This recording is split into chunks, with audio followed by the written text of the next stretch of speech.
Good morning students, स्वागत है आपका जागृति क्लासेस लर्निंग ऐप पर। तो बच्चों, लास्ट क्लास में अपन ने पिछला जो चैप्टर था, अपना दूसरा चैप्टर गाउस के नियम और उसके अनुप्रयोग अपन ने समाप्त कर लिए थे। अब इसके बाद इस चैप्टर में जितने भी उदाहरण हैं एक बार उनको देखते हैं, और उदाहरण कर लोगे तो किताब के पीछे के सवाल इजीली आपसे बन जाएंगे। अभी एक बार अपन उदाहरण पे ज़्यादा फोकस करके चलते हैं, क्योंकि राजस्थान बोर्ड में उदाहरण एज इट इज़ क्वेश्चन में आता है। तो चलो, समझना ज़रूरी है। किताब में लिखा हुआ तो सब है, लेकिन उस क्या कॉन्सेप्ट है वो समझना ज़रूरी है। खुद समझोगे ज़्यादा समय लगेगा, तो जल्दी से एक बार देख लीजिए। सब उदाहरण है 2.1।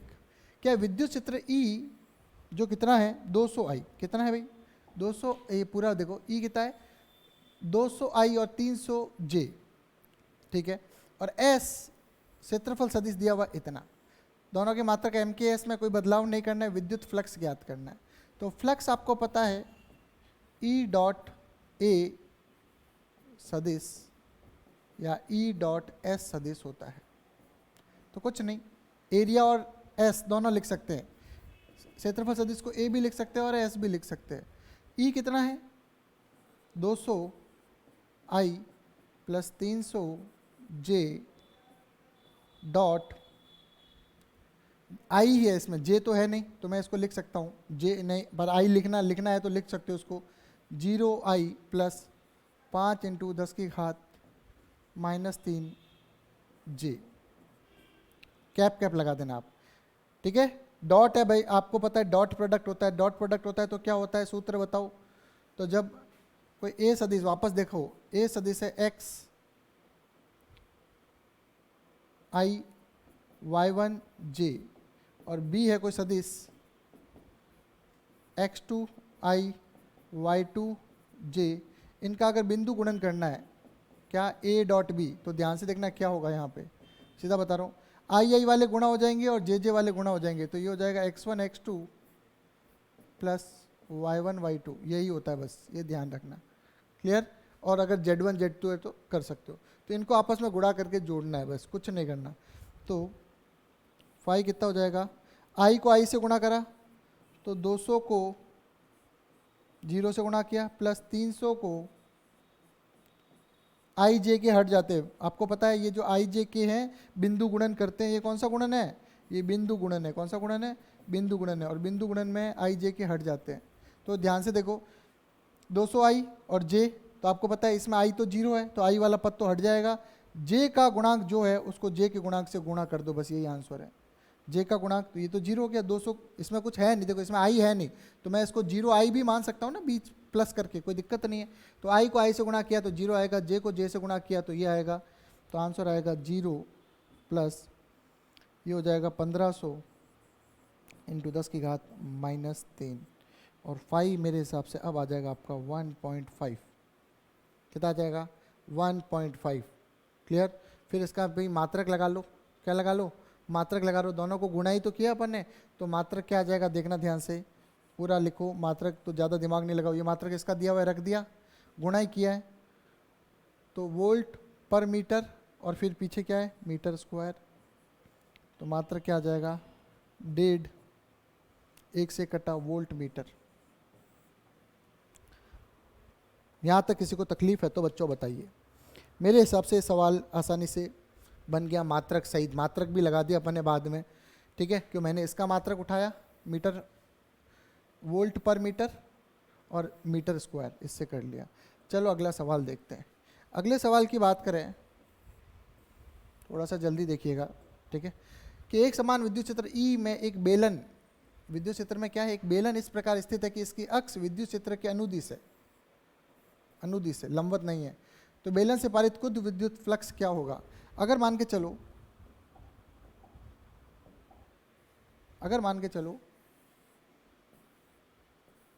ये विद्युत क्षेत्र है, ठीक है। और यहां पे मैं बना देता हूं बेलन। तो आप देखो जितना फ्लक्स इसके अंदर इधर से घुसेगा उतना बाहर निकल जाएगा। तो आंसर तो अपने को पता है क्या होगा, 0 होगा। क्योंकि देखो ये एक विद्युत क्षेत्र के अंदर बेलन रखा हुआ है, इसकी अक्ष, ये बेलन की अक्ष है, बेलन की अक्ष और इसकी अक्ष दोनों क्या है, समान है। बेलन की अक्ष यही होती है, विद्युत क्षेत्र भी इधर है, तो दोनों में आपको पता है कि बेलन है, बेलन के इस हिस्से से जितना आएगा फ्लक्स और उतना उधर से बाहर निकल जाएगा। फ्लक्स कब आता है? निर्गत फ्लक्स कब आता है? निर्गत फ्लक्स तब आएगा जब अंदर कुछ ना कुछ आवेश होंगे या जो विद्युत क्षेत्र है परिवर्ती होगा। तो इसके अंदर कोई आवेश रखा होता तो निर्गत आता। देखो इधर से अगर 5 यूनिट फ्लक्स घुसा तो इधर से 5 यूनिट फ्लक्स निकला, तो पारित कुल फ्लक्स कितना होगा? तो पारित फ्लक्स या फाई नेट जो होता है, ये मैंने आपको बताया था, फाई आउट माइनस इन होता है, फाई इन होता है। तो फाई आउट कितना है? 5, इन कितना है? 5, कितना होगा? 0। चलो ये तो एक तरीका हो गया। अब किताब के मेथड से देखें तो इसको देखिए ध्यान से, बच्चों ध्यान से देखिए, ये बेलन है, इसका विद्युत क्षेत्र इधर है, ठीक है, इस पर भी बना देता हूँ, विद्युत क्षेत्र इधर है। लेकिन अब आ जाओ, अब एरिया सदिश की बात करते हैं।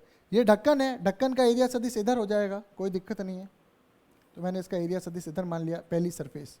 दूसरे का एरिया सदिश मैंने इधर मान लिया, ds, विद्युत क्षेत्र तो इधर है, ठीक है, तो ये हो गया S2, ठीक है।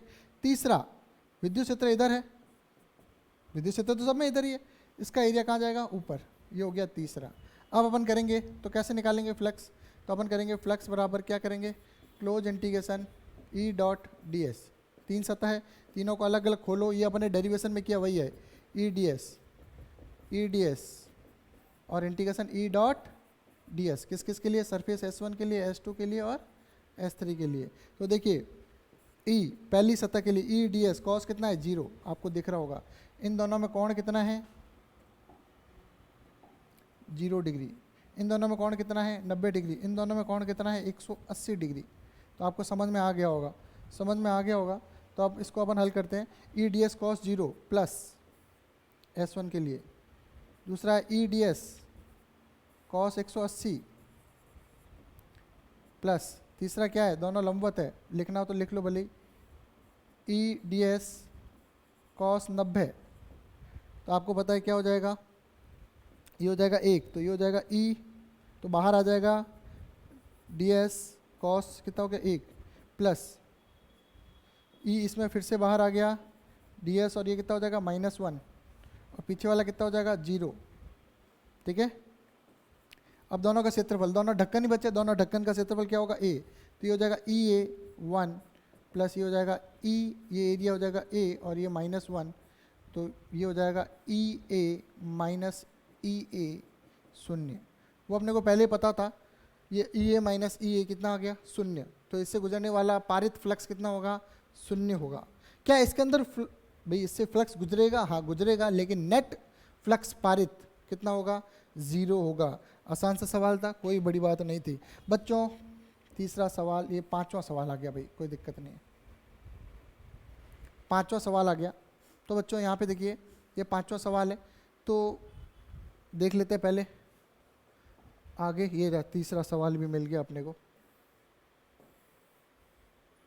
सवाल इधर उधर पड़े हैं गूगल पे, ठीक है। इधर देखिए, तो उदाहरण है 2.3 प्यारे बच्चों। क्या है उदाहरण कि एक 5 सेंटीमीटर त्रिज्या की वृत्ताकार शीट है। क्या है भाई? एक 5 सेंटीमीटर त्रिज्या की वृत्ताकार शीट है और एक समान विद्युत क्षेत्र 5 × 10 की घात 5 वोल्ट पर मीटर विद्युत क्षेत्र का मात्रक होता है, बताया गया आपको। इस प्रकार स्थित है कि इसका तल विद्युत क्षेत्र से 30 डिग्री का कोण बनाता है। पुनः चित्र देखेंगे बच्चों।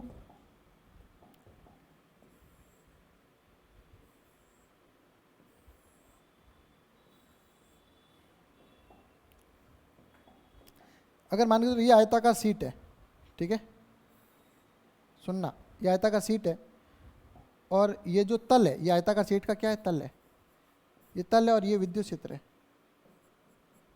तो तल जो है, ये तल जो है विद्युत क्षेत्र से 30 डिग्री का कोण बनाता है। ये सवाल में कहा हुआ है, कोई दिक्कत नहीं है, समझदार। अब आपको पता है कि ये तल है और विद्युत क्षेत्र सदिश हमेशा तल के क्या होता है? लंबवत होता है। विद्युत क्षेत्र सदिश तो तल के लंबवत होता है, तो ए सदिश इधर होगा इस तल का। तो अगर ये 30 है तो ये निश्चित रूप से कितना होगा? 60। अब बताओ ई और ए में कितना कोण है? 60 डिग्री। ई और ए में कोण कितना है? ई व ए में कोण कितना है? देखो तल के साथ 30 डिग्री है, लेकिन ई व ए सदिश के बीच में कोण कितना है? थीटा बराबर 60 डिग्री है। कितना है? 60 डिग्री। अब करो, फाई बराबर क्या होता है बेटा? ई डॉट ए और ये हो जाएगा ई ए डॉट मतलब कॉस थीटा, तो हो गया कॉस 60। ई कितना है, ई कितना है भाई, चलो इसको पूरा ही लिख देते। ई तो दिया हुआ है, एरिया दिया हुआ नहीं, त्रिज्या दी हुई है, तो वृत्ताकार सीट है तो पाई आर स्क्वायर, ठीक है। और कॉस 60 अभी पड़ा रहने दो, कोई दिक्कत नहीं है, पूरा इसको अपने कर दिया। अब इसके मान रखने पर क्या रखेंगे, मान, अभी हो जाएगा ये फाई रखो। ई कितना है भाई, 5 इंटू 10⁵5, 5 इंटू 10⁵5, ठीक है। पाई आर कितना है, त्रिज्या 5 सेंटीमीटर, 5 सेंटीमीटर को आप ये लिख सकते हो, मैं बता देता हूँ, 5 इंटू 10⁻² मीटर, क्योंकि अपन सब एम के एस में सॉल्व करते हैं, तो ये लिख सकता हूँ। तो मैंने इसको लिख दिया 5 इंटू 10⁻² का स्क्वायर, और कॉस 60 होता है 1/2, कॉस 60 कितना होता है 1/2। तो ये जो सारा मान हाँ जो भी था वो अपन ने रख दिया, क्लियर। और आप चाहो तो यहाँ पे इसको भी, इसको क्या रख सकते हैं 3.14, ताकि गणना में अपने आसानी हो, इसको रख दिया मैंने 3.14। तो अब अपना आंसर क्या आएगा, 5 into 10⁵5 into 3.14 into 25 into 10⁻⁻4 into 1/2, ठीक है। अब गुणा करें तो इधर देखिए ध्यान से,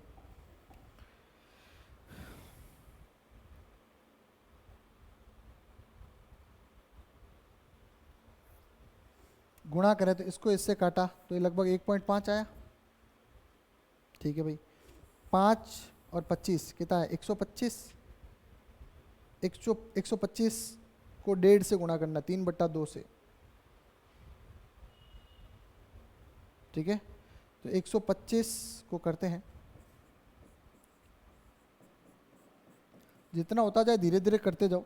5 है और घात कितनी है -4, तो यहाँ एक बच गया अपना 10, तो ये हो गया 125 इंटू 15, ये हो गया 15, 5 75, 7 30 37, 3 और ये हो गया 18,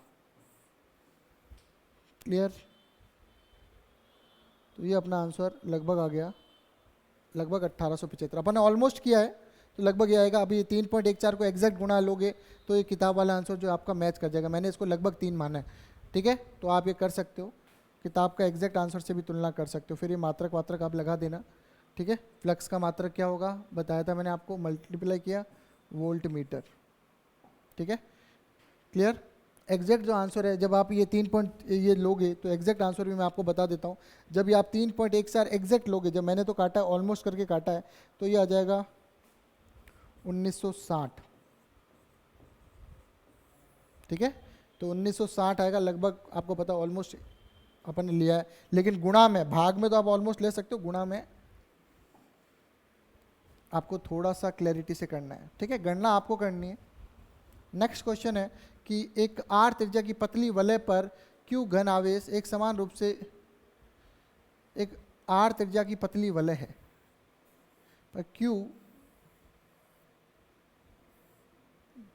आवेश एक समान रूप से वितरित है। वलय की अक्ष पर केंद्र से x दूरी पर स्थित बिंदु पर विद्युत क्षेत्र की गणना कीजिए। प्राप्त परिणाम पर प्रतिबंध के लिए भी विवेचना कीजिए। ये सवाल है और ये बोर्ड परीक्षा के हिसाब से बहुत ही महत्वपूर्ण सवाल है। ये डेरिवेशन के रूप में सवाल आ सकता है, तो इम्पॉर्टेंट है भाई, सुन लो बच्चों। ये सवाल जो है इम्पॉर्टेंट है, तो ध्यान से देखिएगा। आर त्रिज्या की पतली जो वलय है उस पर क्यू आवेश एक समान रूप से वितरित है। तो वलय की अक्ष पर केंद्र से x दूरी पर स्थित बिंदु पर विद्युत क्षेत्र की तीव्रता ज्ञात करनी है। तो तीव्रता कैसे ज्ञात करेंगे, इस मुद्दे पर ध्यान दीजिए। और ये वर्ड जो लिखा हुआ है ये डिलीट है, ये क्यू आवेश है, घन कुछ नहीं है, ठीक है। मिसप्रिंटिंग है, तो कोई दिक्कत वाली बात नहीं है। तो शुरू करते हैं। कलर उठाते हैं लाल, और एक ये डेरिवेशन है बच्चों। तो ये डेरिवेशन है, इसलिए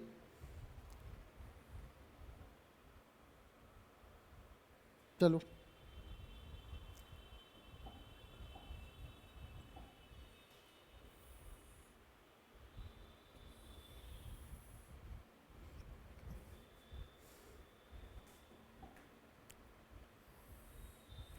ये वलय है और इससे अक्ष से x दूरी पर एक बिंदु है, तो r त्रिज्या की वलय है, मैंने त्रिज्या बना ली r, ठीक है। वलय पर q आवेश है, भाई इस पर पूरा q आवेश है, पूरा वलय है, क्या है, वलय है, और वलय एक रेखीय रूप में होता है, तो इस पर रेखीय आवेश घनत्व होगा, क्या होगा, रेखीय आवेश घनत्व होगा, क्योंकि वलय आपको पता है एक तार होती है। इस वलय की लंबाई जो है त्रिज्या l है, तो कुल लंबाई कितनी हो गई 2 पाई r, परिधि, इस वलय की परिधि हो गई l या 2 पाई r। क्लियर, रेखीय आवेश घनत्व है और वो होता है लैम्बडा, ठीक है। तो मैंने इसमें से एक छोटा सा टुकड़ा dl इधर माना और एक छोटा सा टुकड़ा dl इधर माना, क्लियर। और इसका रेखीय आवेश घनत्व, तो इस dl में मैंने माना कि आवेश कितना है, dq है, दोनों तरफ आवेश कितना हो जाएगा, dq। अब मैंने क्या माना, सुनना प्यारे बच्चों, कि अगर ये dq है और ये लंबाई dl है, तो ये dq का मान कितना होगा, तो आपको पता है, मैंने आपको बताया था लैम्बडा बराबर dq बट्टा dl, याद आ रहा है, मैंने कहा काम आएगा आगे। तो लैम्बडा बराबर dq बट्टा dl है, तो dq कितना हो गया, लैम्बडा dl, dq dl दिया हुआ है, तो ये हो जाएगा लैम्बडा dl। इसी प्रकार यहाँ पे भी हो जाएगा लैम्बडा का dl। क्लियर, कोई दिक्कत नहीं है। अब इस बिंदु पे विद्युत क्षेत्र ज्ञात करना है। इस बिंदु पर अगर विद्युत क्षेत्र ज्ञात करना है प्यारे बच्चों, तो मेरी बात ध्यान से सुनिएगा। मैं यहाँ से एक तीर उठा के लाया और मैंने तीर ऐसे घुसा दिया, दूसरा तीर मैं इधर से उठा के लाया और मैंने दूसरा तीर इसके कारण इधर घुसा दिया। किसी को कोई तकलीफ़ हो तो बता देना, तकलीफ़ हो तो बता देना, मेरे हिसाब से तकलीफ़ नहीं होनी चाहिए। तो इस DQ आवेश के कारण जो विद्युत क्षेत्र होगा, इधर हो जाएगा DE1 और इधर हो जाएगा DE2। बाद में ये दोनों बराबर साबित कर दूंगा मैं, अभी आप तसल्ली रखो। इधर अगर DL लंबाई में DQ आवेश है और इधर भी DQ आवेश है, तो निश्चित रूप से ये DE1 और DE2 जो है दोनों ही बराबर है, और मैं इसको कह सकता हूँ DE। क्यों कह सकता हूँ, अभी सिद्ध कर दूंगा। तो देखो के क्यू बट्टा आर स्क्वायर, ई का सूत्र क्या होता है जो अपने को पता होना चाहिए, ई का सूत्र होता है के क्यू बट्टा आर स्क्वायर। ये के जो है 1/4 पाई एप्सिलॉन नॉट है, ये आपको ध्यान होना चाहिए। तो मैंने दोनों कहानियाँ लिख दी, पर मैं एक बार से ऐसे ही कर रहा हूँ, ठीक है। के क्यू बट्टा और इसकी दूरी का स्क्वायर, दूरी r मुझे दी हुई नहीं है, तो मैंने मान लिया भाई यहाँ से यहाँ तक की दूरी r है और यहाँ से यहाँ तक की दूरी भी r है, और ये r जो है इसको मैं यहाँ सिद्ध कर देता हूँ। r क्या है, तो बेटा जब ये समकोण बन रहा है तो पाइथागोरस अंकल को याद करो, पाइथागोरस अंकल को याद करो, और पाइथागोरस अंकल को याद किया तो अपना r का मान, अरे पाइथागोरस अंकल को याद अपने सही से नहीं किया भाई, सही से याद करना पड़ेगा। तो पाइथागोरस अंकल को याद किया, ये r है और ये x है, ये r ये तो इसका है नीचे वाले का, तो R square plus X square, ये पाइथागोरस अंकल को अपन ने अब सही से याद किया। तो बस आर इतना आ गया, अब ये आ गया तो पड़ा है, अपने को तकलीफ नहीं दे रहा। जब तकलीफ देगा किसी भी चीज़ को, किसी समस्या का समाधान कब करते हैं, जब वो तकलीफ दे। तो जब ये तकलीफ देगा आर तब करेंगे, अभी अपने को नहीं दे रहा है। ये दोनों हो गए बराबर। अब बात करते हैं थीटा की। थीटा कुछ भी ले सकते हो, आंसर सेम आएगा। अगर थीटा ये ले लो तो भी काम चल जाएगा, ये लोगे तो भी चल जाएगा। कुछ किताब में ये दिया होता है, कुछ में वो दिया होता है, गलत कुछ भी नहीं है। थीटा मान रहे, और जो भी मानेंगे उसका बाद में मान रखेंगे ना, जो माना उसका मान बाद में रखेंगे, तो दिक्कत कहाँ है भाई, दिक्कत होएगी नहीं, मुझे पता है नहीं होगी। तो बच्चों मेरी बात सुनिएगा ध्यान से। तो ये है थीटा और ये भी है थीटा। जब ये है थीटा और ये है थीटा, सुनिएगा मेरी बात को ध्यान से सुनिएगा, ध्यान लगाइए भाई, इतना ध्यान लगाइए। ये थीटा, क्लियर, यहाँ तक क्लियर है भाई। तो ध्यान पूरा लगाइए, इतना ध्यान लगाइए जितना ये हो गया।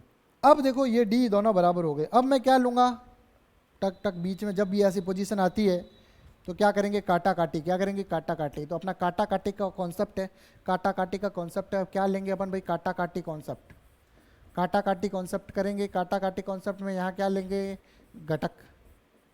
क्या लेंगे, घटक, ठीक है भाई। तो अब इसके लेंगे घटक।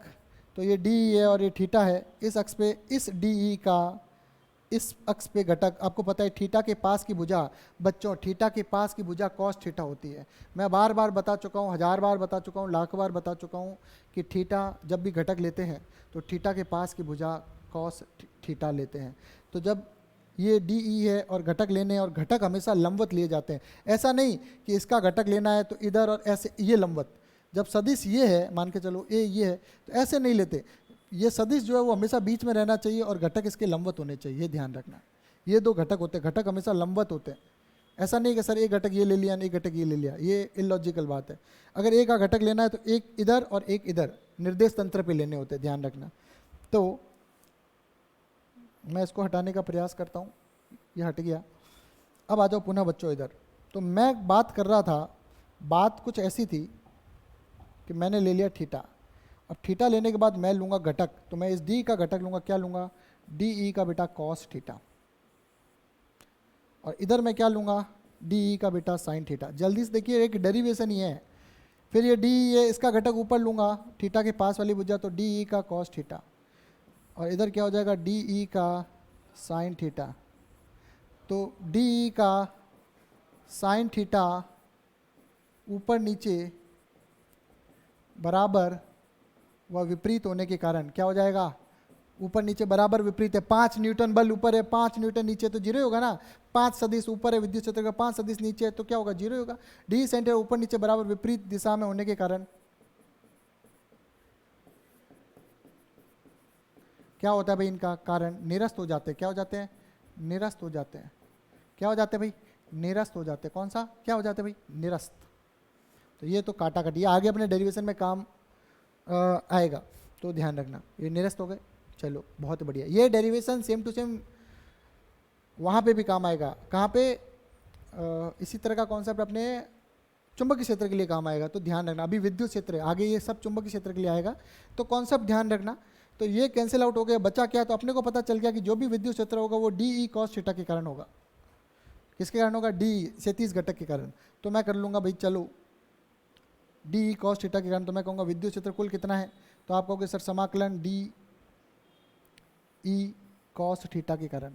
कोई दिक्कत नहीं है। आगे sir D E cos theta का एक टुकड़े के लिए डी ई कॉस थीटा है, तो सारों का करोगे तो कितना हो जाएगा, डी ई कॉस थीटा का समाकलन कहाँ से कहाँ तक हो जाएगा, समाकलन हो जाएगा 2 पाई आर। तो अपन इसको करें 0 से 2 पाई आर। कोई तकलीफ है क्या, 0 से कितना, 2 पाई आर। तो कोई दिक्कत ही नहीं है, बस हो गया। देखो भाई, हो गया हो गया हो गया, जल्दी से देखिए। जल्दी से, तो डी देखो, डी ई कितना है, डी ई डी गिली गिली छू, ये आ गया के, ठीक है। ये आ गया डी क्यू बट्टा ये आ गया आर स्क्वायर गुणा, ठीक है, cos theta cos theta cos theta. चित्र से आओ, चित्र से कॉस थीटा कितना होता है बताओ, आधार बट्टा कर्ण, कर्ण अर्जुन आएंगे, कर्ण अर्जुन आएंगे, है ना।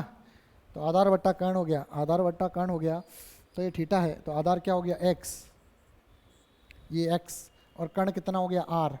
और ये देखो हर एक हिस्से से ये एक्स और आर नियत रहेंगे, ये बदलाव नहीं होगा। देखो ये एक्स फिक्स रहेगा इस बिंदु के लिए, और ये आर अगर परिधि के किसी भी हिस्से से लेंगे तो ये दूरी आर वही रहेगी, क्योंकि लंब का स्क्वायर आधार का स्क्वायर का अंडर रूट, ये त्रिज्या होगी आर, और ये क्या है वैसे कर्ण, ठीक है।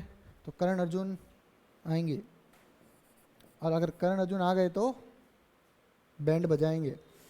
इधर देखिए, तो के डी क्यू आर स्क्वायर, तो अब नियत नियत जो है 0 से 2 पाई आर, और नियत नियत जो है वो ले लिया बाहर, और जिनकी नियत बदलने की है वो रहेंगे अंदर। तो इसमें एक और बदलाव करते हैं, 0 से 2 पाई आर मेरे हिसाब से आपको यहाँ दिख रहा होगा। तो मैंने कहा कि सुनना, डी क्यू को मैंने लिखा है डी क्यू गिली डी क्यू कहाँ गया, ये रहा डी क्यू कितना है, डी क्यू है लेमड़ा का बच्चों डी एल बट्टा आर का हो गया क्यूब, और इधर आ गया एक्स। तो अब आपको पता चल रहा है कि सब नियत है, सब नियत है, तो सब नियत है और डीएल के अलावा, तो डीएल को रखा रहेंगे अंदर, के यहाँ पे छोटा है ये ध्यान रखना, लेमड़ा नियत, एक्स नियत, आर क्यूब नियत, और जिसकी नियत खराब है उसको रखा अंदर पैक, उसको सल्टा देते उसको ऐसे। अब इसको रखा प्यारे बच्चों अंदर, तो अब आपको पता है कि डीएल का समाकलन क्या होता है, ये मैंने बार बार बताया है। तो बच्चों के लेमड़ा एक्स आर क्यूब, तो डीएल का समाकलन आपको पता है कितना होता है बेटा, एल, कितना हो जाएगा L, और 0 से 2πr, ठीक है। और आपको पता है 0 से 2πr क्यों लगाया भाई, क्योंकि ये जो dl है अपन ने dl यहाँ माना एक टुकड़ा, और ये dl dl dl dl dl dl dl dl dl dl dl dl dl dl dl dl dl, ये सारा dl मिलके कितना होगा 2πr ही तो होगा, सबका जोड़ते जाएंगे dl dl को, तो यार क्या बड़ी बात है।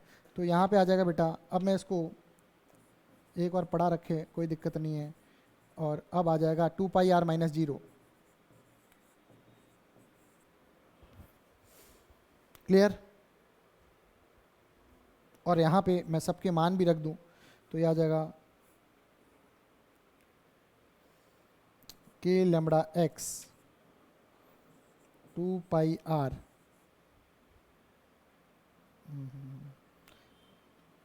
इसको करते हैं गिली गिली छू, हटाते हैं अभी है। अब गिली गिली छू करने के बाद वापस लाते हैं।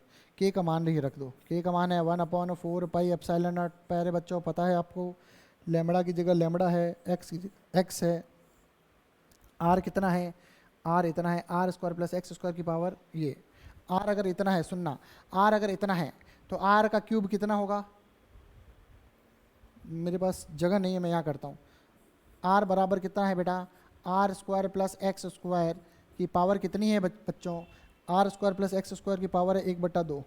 तो जब ये क्यूब चाहिए तो मैं घात 3 इधर कर दिया और घात 3 इधर भी कर दिया, तो ये कितना हो जाएगा, r square plus X square की पावर बच्चों कितनी हो जाएगी 3/2। तो r क्यूब की जगह मैं क्या लिखूँगा, r square plus X square की पावर कितनी है प्यारे बच्चों 3/2। पीछे बच गया 2πr, बच गया 2πr। मेरे हिसाब से 2π से 2π काटा, देखो दूसरे कलर से काटता हूँ ताकि आपको पता चले क्या कटा। ये काटा, वो काटा, बचा 2, बाकी कुछ कट रहा नहीं है। तो थोड़ा सा सवाल को अपन ऊपर की तरफ करेंगे जादू से। ये देखो ये जादू हो रहा है भाई, ठीक है, इतना जादू ठीक है, ज़्यादा जादू नहीं करेंगे। सवाल ऊपर रहा है, बाकी सब आपको दिख रहा है, तो सवाल का थोड़ा सा हिस्सा नीचे लाना पड़ेगा वापस। जादू, हाँ जादू का ये दिख रहा है ना, ये पोर्शन, तीव्रता ज्ञात कीजिए, वही कर रहे हैं अपन, ठीक है। तो विद्युत क्षेत्र कितना आ गया बेटा, E इतना आ गया। अब इसको E को तसल्ली से ढंग से जमा के लिखते हैं, ठीक है।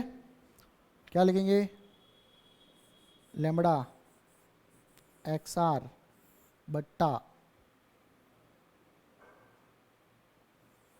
2ε0 r square plus X square की power 3/2। Lambda XR, lambda XR, ये हो गया भाई अपना।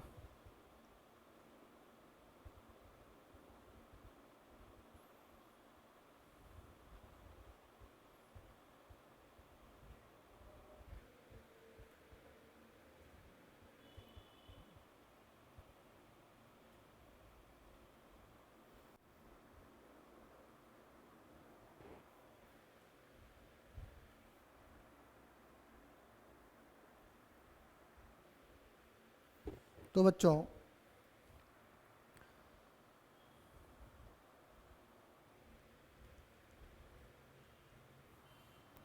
आंसर आ गया अपना।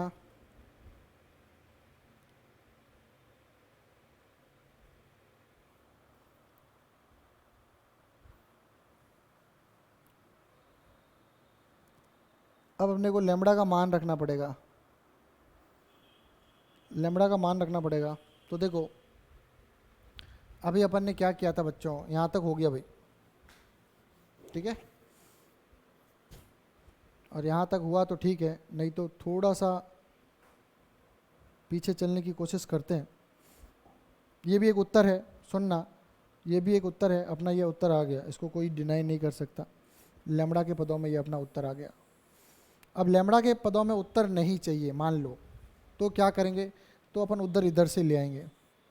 ध्यान से देखना, जो मैंने अभी ये काटा था, मान लो कि मैंने काटा नहीं, मान लो जो मैंने अभी काटा था, देखो अब इसके बाद उत्तर कुछ भी आ सकते हैं भाई, लैम्बडा के पदों में भी आ सकता है, क्यू के पदों में भी आ सकता है, किसी के पदों में आ सकता है, लेकिन अपने को सवाल में क्यू दिया हुआ है, कि उसको क्यू आवेश दिया हुआ है, तो मैंने अभी माना था, आपको पता है लैम्बडा बराबर क्या माना था, डी क्यू बट्टा डी एल, ये मैंने आपको बताया था। और इसके अलावा मैंने और भी बताया है कि क्यू बट्टा एल भी सूत्र होता है, और यहाँ पे एल कितना है 2πr, ये भी मैंने बताया था। मैंने कहा था लैम्बडा डी क्यू बट्टा डी एल भी होता है, क्यू बट्टा एल भी होता है, और एल यहाँ पे 2πr है। तो क्यू का मान कितना हो गया प्यारे बच्चों, क्यू का मान हो गया लैम्बडा इंटू 2πr, आपको दिख रहा है लैम्बडा और 2πr को मैं सीधा क्यू भी लिख सकता हूँ। तो अब बच्चों मेरी बात सुनना, लैम्बडा और 2πr को सीधा मैंने लिख दिया क्यू, ठीक है, और इसको मैंने के ही पड़ा रहने दिया, तो ये ऊपर के पड़ा है, ये एक्स है, और ये हो गया क्यू, और ये भी आपका एक उत्तर है। बच्चों देखना, कुछ भी उत्तर कुछ भी आ सकता है, क्योंकि इसने कहा तो नहीं है सिद्ध करो, तो ये भी एक उत्तर है, ये भी उत्तर है। जब लैम्बडा दिया हुआ तो ये उत्तर है। और देखो वापस इधर ध्यान से देखो, मैंने इधर ये जो काटा काटी करी थी, काटा काटी नहीं करी मान लो, तो देखो 2πr और लैम्बडा, तो लैम्बडा इंटू 2πr कितना होता है क्यू, तो मैंने लैम्बडा इंटू 2πr को लिख दिया क्यू, एक्स की जगह एक्स, और 1/4 एप्सिलॉन नॉट, जिसको मैंने चेंज किया था उसको मैंने वापस के रख दिया, और नीचे R square plus X square की पावर 3/2 आ गया। तो ये भी अपना एक आंसर है, और ये भी एक आंसर है, दोनों ही अपना आंसर है। ध्यान से देखिए, दोनों ही अपने आंसर है। तो ई बराबर कितना आ गया, के एक्स क्यू बट्टा R square plus X square power 3/2। अब प्यारे बच्चों इधर आइए, एक्स बहुत ज़्यादा है आर से, देखो इससे यहाँ से करते हैं। अब ये जो है ये यहाँ आ जाएगा, यहाँ पे लिखा हुआ एक्स जो है बहुत ज़्यादा है आर से, इसका मतलब त्रिज्या है नगण्य। त्रिज्या को जब नगण्य मान लेंगे तो इस डेरिवेशन में के एक्स क्यू जो है बट्टे में जो है उसमें आर को जीरो कर लेंगे, तो ये हो जाएगा एक्स स्क्वायर की पावर 3/2। आर को जीरो क्यों किया, क्योंकि आर बहुत कम है तो उसको नगण्य मान लिया, ऐसा फिजिक्स में मानते हैं। तो ये हो गया के एक्स क्यू बट्टा एक्स की पावर 2 से 2 कटा तो एक्स की पावर 3, देखो एक्स की पावर 2 की पावर 3/2, तो जब 2 से 2 कट जाएगा तो बचेगा 3 आ गया, एक कट गया तो ये आ गया के, और एक्स से एक्स कटा तो के क्यू बट्टा एक्स स्क्वायर। अतः वलय बिंदु आवेश की भांति कार्य करती है, बिंदु आवेश की तरह व्यवहार करती है। अतः वलय जो है, आवेशित वलय बिंदु आवेश की भांति व्यवहार करती है, बिंदु आवेश की भांति क्या करती है, व्यवहार करती है, जो भी है लिख लेना, ठीक है। तो बिंदु आवेश की भांति व्यवहार करती है, के क्यू बट्टा एक्स स्क्वायर। यहाँ तक अंतिम उत्तर आपकी किताब में दिया हुआ है, ठीक है, ये मैंने कहानी लिख दी। यहाँ तक कोई समझ में नहीं आया तो वापस देखो मैंने क्या किया, पुनः इसको जल्दी से देखते हैं। मैंने एक वलय के टुकड़े किए, ठीक है, मैंने एक डीएल टुकड़ा लिया, डीएल टुकड़े के कारण इसको थोड़ा सा जूम करके दिखाता हूँ, फिर मैं छोटा कर दूंगा तो दिख ही रहा है ना आपको, ठीक है। डीएल लिया, इस डीएल और इधर भी डीएल लिया, इस डीएल में मैंने माना आवेश है डी क्यू, और डी क्यू का मान कितना है लैम्बडा डीएल मैंने लिख दिया, और इधर भी डी क्यू और लैम्बडा डीएल। इस डी क्यू कारण विद्युत क्षेत्र इधर होगा DE1, इसके कारण विद्युत क्षेत्र DE2 विपरीत दिशा में, ताकि प्रभाव पता चले, एक इधर माना तो एक उधर माना। तो अब ये DE1 और DE2 का मान आया के डी क्यू बटा आर स्क्वायर, दोनों को लिख दिया, दोनों बराबर है इसलिए दोनों DE मान सकते हैं, ये दोनों बराबर है तो दोनों को मैंने क्या मान लिया, समान DE। अब DE के घटक लिए, तो अगर ये थीटा कोण है तो ये थीटा होगा, ये थीटा है तो ये थीटा होगा। आपको पता है शीर्ष अभिमुख कौन है, शीर्ष के अभिमुख कौन है, तो ये थीटा हो गया, ये थीटा मान लिया, तो इससे किया आप थीटा ये भी मानोगे तो भी उस तरीके से हो जाएगा, थोड़ा सा फर्क आएगा पर आंसर वही आएगा। अब इस DE के घटक लिए, तो ये थीटा के पास DE का कॉस थीटा आ गया, और इधर आ गया DE का साइन थीटा, और फिर इस DE का घटक लिया तो इधर DE का कॉस थीटा और इधर आ गया DE का साइन थीटा। ये दोनों बराबर विपरीत दिशा में होने के कारण ये परस्पर निरस्त हो जाते हैं और ये जुड़ जाते हैं। तो मैंने कहा कि इसके कारण सिर्फ प्रभाव x दिशा में DE कॉस थीटा, और इस DL कब तक मानना है 2πr। तो मैंने कहा DE का कॉस थीटा एक घटक है, उसी के कारण होगा, और कब तक होगा, जब 0 से 2πr तक इसका भाग मानते रहोगे, ठीक है। अब मैंने DE का मान यहाँ लिखा हुआ था तो के डी क्यू बट्टा एल स्क्वायर लिख दिया, और कॉस थीटा चित्र से निकाल दिया। आधार बट्टा कर्ण, आधार है x, कर्ण है r, तो x बट्टा r, तो ये हो जाएगा x और r क्यूब, और डी क्यू का मान जो है, डी क्यू का मान मैंने यहाँ से लाया, डी क्यू का मान लैम्बडा DL, तो मैंने लैम्बडा DL भी रख दिया। अब मैं जो नियत था बाहर ले आए, DL बचा, DL का समाकलन किया, L आया, और L 2πr होता है, कोई दिक्कत नहीं है। यह यहाँ तक हो गया। अब यहाँ तक तो अपना उत्तर आ गया। अब इसके बाद जैसा भी करना चाहो कर सकते हो। तो मैंने क्या किया, इसको आगे मैंने इसको आगे इस तरह से खोला, इसमें मैंने क्या किया, काटा के को 1/4 पाई एप्सिलॉन नॉट लेके काटा काटी कर ली, तो ये आ गया। और मान के चलो मैंने के को खोला नहीं और मैंने लैम्बडा और 2 पाई आर को गुणा करके क्यों मान लिया, लैम्बडा और 2 पाई आर को, लैम्बडा इधर देखिए, लैम्बडा और 2 पाई आर को गुणा करके क्यों मान लिया, तो क्यों रख दिया। और आर का मान यहाँ से लाया, आर कितना है, R square plus X square का अंडर रूट, और अगर इसकी घात 3 होगी दोनों तरफ, तो दोनों तरफ घात 3 कहाँ गई, ये रही, दोनों तरफ घात अगर 3 होगी तो ये हो जाएगा 3/2, तो मैंने रख दिया 3/2। यहाँ तक आंसर आ गया। और फिर उसने कहा कि आर को 0 मानो, नगण्य मानो, तो आर को जैसे मैंने 0 माना, ये मेरा उत्तर आ गया। यहाँ तक मेरा सवाल हो चुका है, यहाँ तक मेरा सवाल हो चुका है। अब बढ़ते हैं आगे, 2.4 तक हो चुका है, अब चलते हैं 2.5 की तरफ। जल्दी से इसको देखिए, इंपॉर्टेंट डेरिवेशन है, पेपर में बच्चों आने लायक है, जल्दी से देखिए, पेपर में सवाल आने लायक है। ये पूरा डेरिवेशन आएगा, जब भी आएगा तो +2 से +3 मार्क्स का आएगा, पूरा डेरिवेशन ही आएगा। तो बच्चों ध्यान से, मेरे हिसाब से आपको समझ में आ गया होगा। बोर्ड पे ध्यान दीजिए,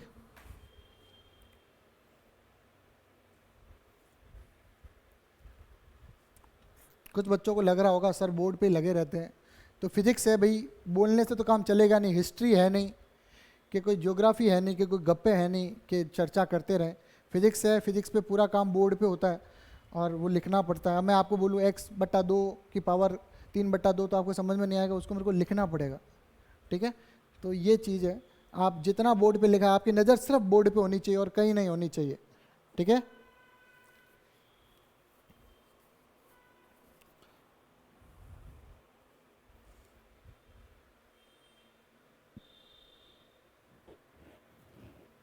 वीडियो को 1-2 बार देखोगे और जितना देखो, जितना मैंने लिखा है उसको छाप लो, जितना लिखोगे, लिख लिख के प्रैक्टिस करोगे बच्चों, उतनी अच्छी तैयारी होगी। देखो सुनते सब है, क्लास में भी सुनते हैं लेकिन भूल जाते हैं। डेरिवेशन देखा, साथ के साथ लिख लिया, खुद के नोट्स अच्छे से प्रिपेयर किए। ये हम जो भी PDF है सब आपको अवेलेबल करवाएंगे, लेकिन खुद जितना लिखोगे उतनी आपकी प्रैक्टिस अच्छी होगी, ये ध्यान रखना, ठीक है। तो अगला सवाल, एक सवाल बीच में छोड़ दिया था मैंने, 2.5 अभी आ गया, 4 के बाद 2.5 आया, सीक्वेंस में थोड़ा इधर उधर हो गया। एक समान रूप से आवेशित वलय, अभी पढ़ा था वलय अपन ने, और एक गोला ई गोला के लोग हैं अपन, है ना, पी के देखी होगी सबने, तो अपन क्या है, ई गोला के लोग हैं। अरे बार बार जादू हो रहा है अपने आप। दोनों आवेश पर क्यू है, तो गोले का केंद्र, अरे सवाल तो डबल जादू हो गया, सवाल गायब है। चलो भाई कोई दिक्कत नहीं है। तो एक समान रूप से आवेशित एक वलय एक गोले, दोनों की त्रिज्या r है, दोनों पर आवेश q है, तो इसका सवाल कहीं ना कहीं तो होगा। देखो अब आगे देखते हैं, हाँ ये रहा ना, वलय की अक्ष पर, तो अपन इसको यहीं हल कर लेते हैं। आपको समझ में आ गया या थोड़ा सा वहाँ से ले आते हैं, चलो क्या है, पॉइंट याद करो भाई, जल्दी से याद करो, अपने चलना है उधर। एक समान रूप से आवेशित एक वलय एवं एक गोला, समान रूप से आवेशित है, त्रिज्या समान है, मतलब क्यू समान है और त्रिज्या समान है, ठीक है।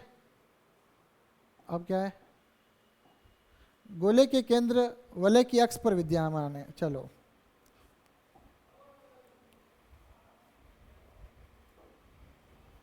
ठीक है, तो पिछले पेज से अपन थोड़ा सा कहानी लेके आते हैं कि क्यू व आर दोनों पर समान है, क्यू व आर क्या है, दोनों की समान है। और यहाँ क्या लिखा हुआ था, गोले का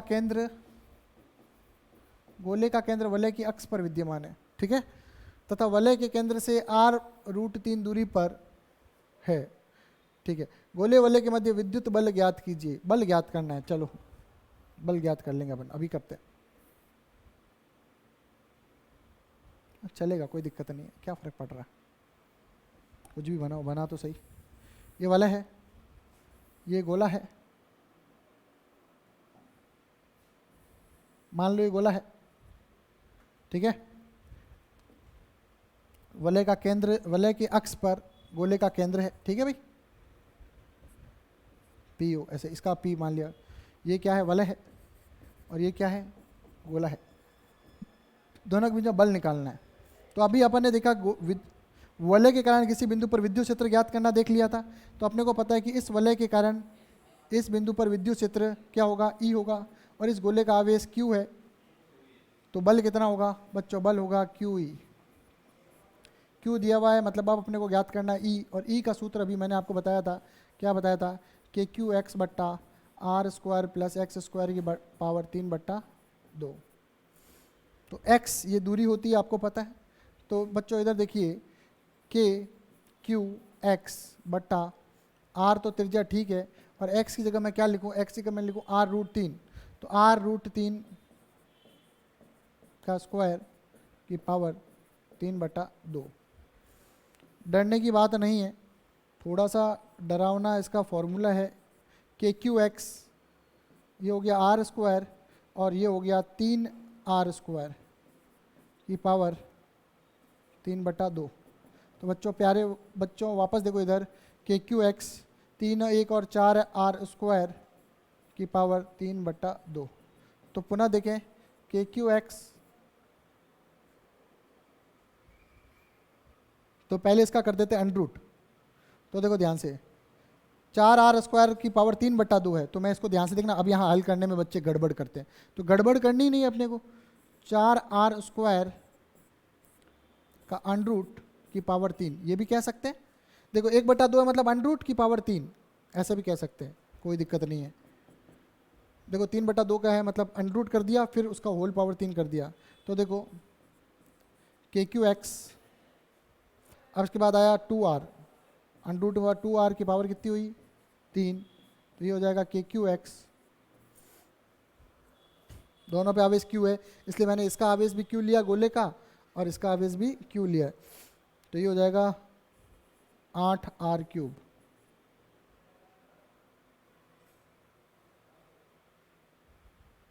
ठीक है, और इस x को भी तो R रख दो, ये x अब परेशान करेगा ना, तो इसको भी R कर दो, ये भी R। ठीक है, करके देखें, चलो इसको इरेज करते पहले। ये x भी तो R ही होगा, ये x भी R होगा, बाद में अपने को तकलीफ देगा, तो अभी अपन इसको R लिख देते हैं। ठीक है, कभी कभी आप सॉल्व करते टाइम ऐसा होगा कोई पद छूट जाएगा, तो वापस आप टैली करोगे ना कि x का क्या काम है भाई। ठीक है, तो x का काम क्या है, अरे यार x कितना है, केंद्र से x कितना है R√3, तो मैं यहाँ R√3 लिखूंगा भाई, R√3। अब करो, तो अब इधर आंसर कितना आएगा, √3/8 KQ बट्टा R स्क्वायर। ये आ गया विद्युत क्षेत्र। जब विद्युत क्षेत्र इतना आ गया Q है, तो आंसर क्या होगा, Q √3/8 KQ बट्टा R स्क्वायर। तो बल की विमा मैच हो गई, KQ स्क्वायर बट्टा R स्क्वायर, और मेरे हिसाब से अब आंसर आना चाहिए √3/8। तो √3/8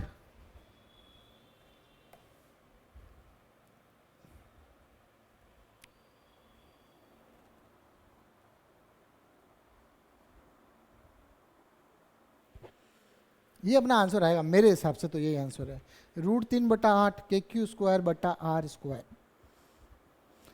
ठीक है, आप एक बार मैच कर लीजिएगा। ठीक है, आंसर यही आएगा, √3/8 KQ स्क्वायर बट्टा R स्क्वायर। विमा मैच हो रही है बल्कि। चलो जल्दी से देखो इस सवाल को, थोड़ा सा पिछला कॉन्सेप्ट है जो इस्तेमाल हुआ है। ठीक है, तो ज़्यादा तकलीफ की बात नहीं है। तो प्यारे बच्चों, आज की क्लास हम यही समाप्त करेंगे। अगर आपको यह वीडियो पसंद आया हो तो इस वीडियो को लाइक करें, शेयर करें, और ज़्यादा से ज़्यादा इधर उधर फैला दें, आतंक मचा दें इस वीडियो को वायरल करके। ठीक है, और टॉपिक अगर कोई समझ में नहीं आया हो तो मैंने अपने नंबर दिए हैं, आप उस नंबर पे संपर्क करके पर्सनली कांटेक्ट कर सकते हो। धन्यवाद।